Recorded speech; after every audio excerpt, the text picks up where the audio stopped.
Hello everyone, this is Shweta Negi and welcome to you my YouTube channel Experience the Math. And today in this video we are going to solve 9th class Maths NCERT book chapter 14 statistic exercise 14.3 question number 1.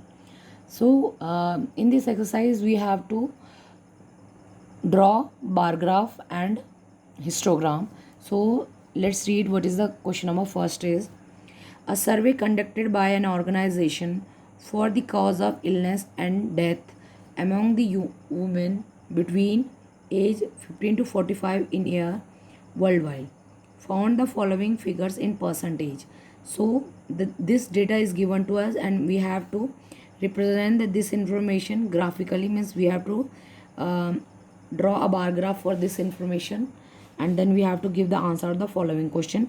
Which condition is the major cause of the women ill health worldwide? Try to find out with the help of your teacher any two factors which may a major role in the cause in above being major cause, which is a major role in the cause in second being the major cause. Okay, so first we have to draw a bar graph for this given information. Okay, so before drawing the bar graph we have to fix its scaling. Okay, so we know in the bar graph each there are square boxes. Okay, you can see square boxes, and there are in a square boxes there again are square boxes. So one square box is divided by very thin lines in 10 parts.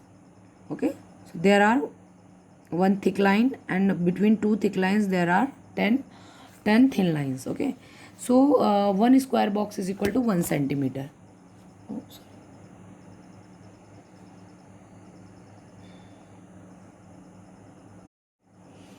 So first we will decide its scaling.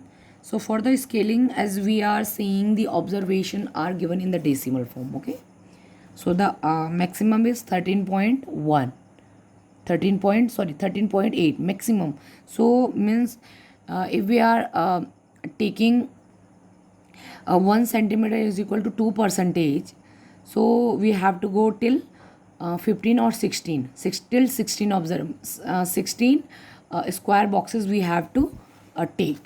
So and in that case, so one square box will be equal to one big square box will be equal to this one square box equal to 2 percentage. So now we have to find out one small square box or the measurement of between two thin lines will be equal to how much percentage. Okay, so 10 small lines is equal to 2%. 2% because we are considering in this way. Okay, means there are 10 small lines and 1 centimeter. 1 centimeter which is equal to 10 small line will be equal to 2 centimeter. So one small line जो आपकी जो thin lines हैं वो हो जाएगी 2/10 which will equal to 0.2%. इसका मतलब अगर हम बाहर वाले को जो बाहर का स्क्वायर बॉक्स है जो 2 सेंटीमीटर 1 सेंटीमीटर को 2% के इक्वल कंसिडर करें, तो जो भीतर का जो थिन लाइंस हैं वो कितने की इक्वल है 0.2% के इक्वल हो जाएंगे. ठीक है, तो चलिए अब हम ड्रॉ कर लेते हैं फटाफट से इसका ग्राफ. तो उसके पहले हम वर्टिकल लाइंस पे अपने कॉज दिखाएंगे और जो हमारी जो हॉरिजॉन्टल लाइन है इस पे हम अपने कॉज को रिप्रेजेंट करेंगे और वर्टिकल लाइंस पे हम अपने क्या रिप्रेजेंट करेंगे, परसेंटेज. जो फीमेल फर्टिलिटी रेट है उसकी परसेंटेज को रिप्रेजेंट करेंगे. तो इसको पहले हम लिख लेते हैं हम कहाँ पे क्या रिप्रेजेंट कर रहे हैं. Okay, so I have drawn x axis and this is my y axis. Okay, so now on x axis I have written cos, and on the y axis I am representing female fertility rate in percentage. So first cause is reproduction health condition. Reproductive health condition, उसकी जो percentage है वो 31.8 है, 31.8। तो चलिए 31.8 को हमने कहाँ तक जाएगा वो हमारा, उसको हम रिप्रेजेंट कर लेते हैं। आप ध्यान से देखिए, ये 30 है बच्चे हमारा, ठीक है। तो 30 और 32 के बीच में ये जो एग्जैक्ट सेंटर है ये हमारा हो जाएगा 31.8 चाहिए हमें। तो हमें मालूम है जो वन इंटरनल जो बॉक्स है वो 2 के इक्वल है, ठीक है ना। तो ले लीजिए 31.8, 2, 4, ये हो गया 2, ये हो गया 4, ये हो गया 6 और ये वाला हो गया आपका 8। मतलब जो 32 से जस्ट नीचे, जस्ट बिलो, सॉरी 31 से जो 32 से जो जस्ट बिलो जो थिन लाइन है वही हमारे पास क्या है, 31.8 है। तो सबसे पहला हमारा ग्राफ है वो यहाँ तक जाएगा, ठीक है। अब इसको ड्रॉ कर लो, स्केल की हेल्प से हमने इसको ड्रॉ करना है, ठीक है। स्केल की हेल्प से कहाँ तक, 32 से जो जस्ट नीचे जो थिन लाइन है वहाँ तक, तो हमें इसको ड्रॉ करना है, ठीक है। फर्स्ट वाला हमारा 32 से जस्ट बिलो जो थिन लाइन है वो हमारा ड्रॉ हो जाता है।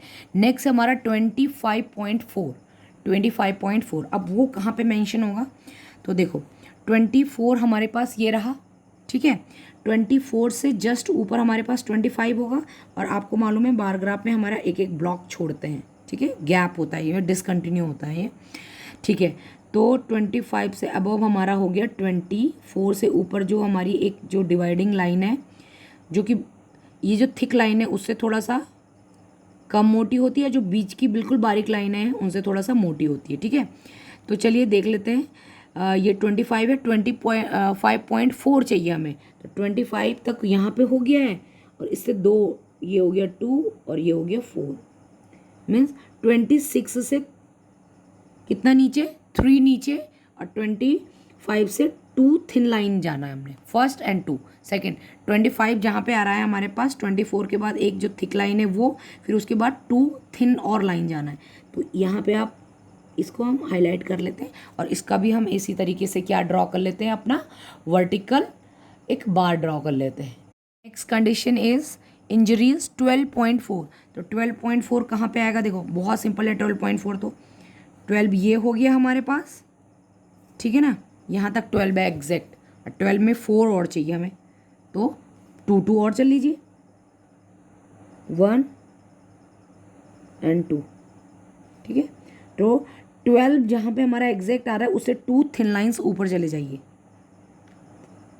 इसको ये यहाँ पे, ठीक है, मैं बता भी रही हूँ आपको कहाँ पे चलेंगे। 12 है जो, उससे 2 थिन लाइन ऊपर चले जाना है, 1 and 2 सेकेंड थिन लाइन पे।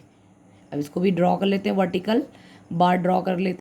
Next cause is respiratory, no, third is cardiovascular condition, cardiovascular condition that is 4.3। अब इस 4.3 को हमने रिप्रेजेंट करना है 4.3, तो बच्चे ये 4.3 हमारा रिप्रेजेंट करेंगे हम, 4 से 1 थिन लाइन आप ऊपर जाएंगे तो ये 2 हो जाएगा, और फिर 4 भी नहीं जाना है, तो जो सेकंड थिन लाइन है उसके बीच में कहीं पे आ जाएगा हमारे पास, ठीक है। तो 4.3 है, तो वो ना वो 4.4 है ना वो 4.2 है, तो 4.3 कहाँ पे हो जाएगा, 4.2 के बाद एग्जैक्ट जो ये 4 पॉइंट हमारे पास 3 से नीचे हम इसको ले लेंगे, 4 पॉइंट उस पर भी नहीं जाएगा ये, ठीक है। अब इसको हम स्केलिंग से इसको भी हम दिखा लेते हैं, ठीक है। अच्छा, नेक्स्ट हमारे पास जो कंडीशन है 4.1 है, ठीक है, 4.1 वो भी ऐसे ही जाएगी, नेक्स्ट वाली वो 4.1 कैसे जाएगी, 4 पॉइंट, अगर हम 4 के बाद जो फर्स्ट थिन लाइन लेते हो तो 4.2 है, तो 4 की जो थिक लाइन है उसके और जो थिन लाइन है उसके बीच में कहीं, जो फर्स्ट थिन लाइन है उसके बीच में कहीं,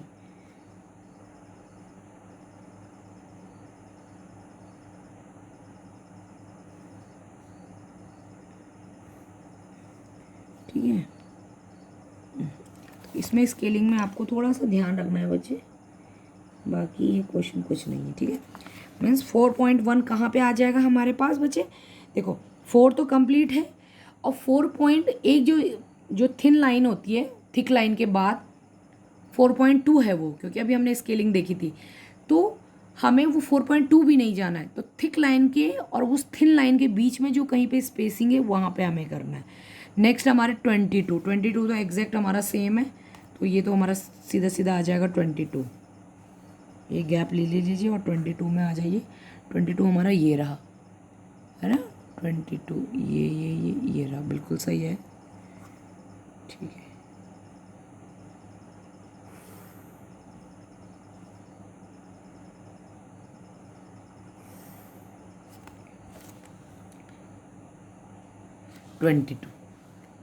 ओके, अब क्या करते हैं, इन पे सारे पे नेमिंग लिख देते हैं जिस पे भी जो है, ठीक है। तो ये हमारा horizontal, this is cause, this is fertility rate, है ना।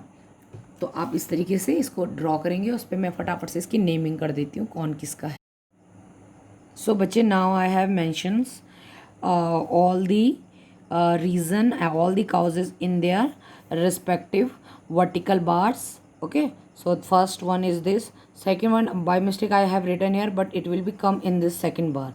Third is injuries, so I am telling you the names: reproductive health conditions, neuropsychiatrist conditions, injuries, cardiovascular conditions, and respiratory conditions, and the last one is other causes.